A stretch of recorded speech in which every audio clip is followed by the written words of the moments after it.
Nous ne faisons plus de culture en Europe, nous gérons de la pathologie végétale. C'est-à-dire nous essayons de maintenir vivants des plantes qui ne demandent qu'à mourir tellement elles sont malades. Rien à voir avec de l'agriculture. L'agriculture, c'est pas ça. L'agriculture, normalement, c'est cultiver des plantes saines. On ne mettait pas un pesticide en 1950 sur les blés en Europe. Il n'y avait pas un traitement fongique qui était appliqué. Maintenant, c'est au moins 3-4. Sinon, le blé, il est pourri avant d'arriver dans le silo. Donc il y a quand même une énorme différence, si vous voulez, au niveau. Mais ça se voit pas, parce que comme on a balancé les produits, il tient le blé, il est bien. Sauf que si il se casse la figure, alors parce que comme on met trop d'azote, il tombe. Vous avez dû voir dans les champs les blés qui tombent. Alors on met des hormones pour raccourcir les tiges, c'est pour ça que les blés sont bien plus bas qu'autrefois. Autrefois les blés faisaient 1,50 m.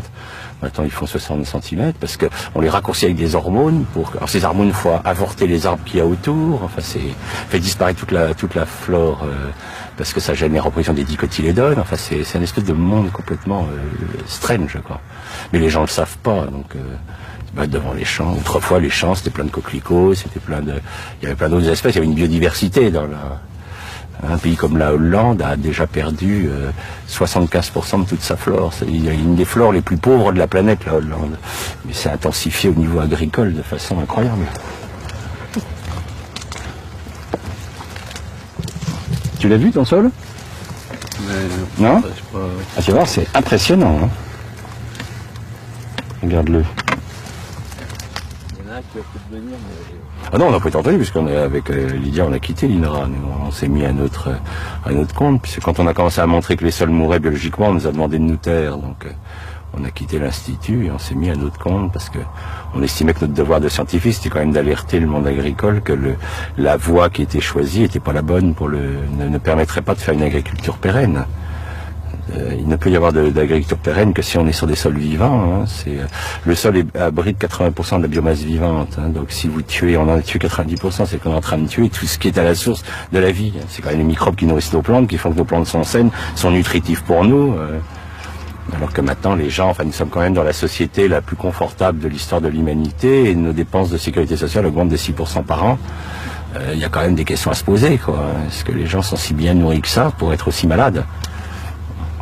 Alors, le problème, c'est qu'effectivement, l'argumentation, c'est oui, mais regardez, ils vivent de plus en plus longtemps. Bien sûr, les gens qui en ce moment ont 80 ans n'ont pas connu l'agriculture chimique avant l'âge de 50 ans, puisque c'est apparu dans les années 70. Donc, jusqu'à 50 ans, ils ont mangé... moi, je suis encore gamin du lait de vache qui avait du goût de lait de vache. Ça avait vraiment le goût de lait de vache, c'est pas le lait de maintenant. Donc c'est tellement récent dans l'histoire de l'humanité qu'on ne connaîtra les résultats réels et on s'inquiète puisque vous prenez la population d'enfants à l'heure actuelle en Europe, 17% des enfants sont obèses, donc on est en droit de se poser des questions sur cette qualité alimentaire. Le sol, c'est une vraie éponge. Donc, si je le gère mal, il est compact, il est serré, il se referme. Si je laisse la faune le retravailler, il va se souffler. C'est pour ça que quand vous marchez en forêt sur un sol, vous avez vu le côté moelleux du sol forestier. Hein, parce qu'en fait, il est aéré par la faune. Alors que le sol qui a été labouré, maltraité, il est complètement compacté, complètement resserré sur lui-même. Alors, quand il va pleuvoir sur un sol resserré, l'eau va pas pouvoir rentrer, puis c'est l'érosion. Mais c'est plus facile d'accuser la pluie d'être responsable de l'érosion, des inondations, que de dire que c'est un système agricole qui a provoqué, hein, puisque les inondations que nous avons en ce moment, hein, depuis 20 ans, nous traversons les années les plus sèches depuis 3000 ans dans l'histoire de l'Europe, et jamais il y a eu autant d'inondations. C'est-à-dire qu'on a inventé, avec l'agriculture intensive, les inondations en période sèche, ce qui est très fort, quoi. Et les écologistes, à l'heure actuelle, se posent la question de savoir à quel moment c'est l'humanité qui commencera à s'écrouler. C'est-à-dire pour le moment, on a détruit 90% de notre biodiversité en Europe, ça va encore pour nous.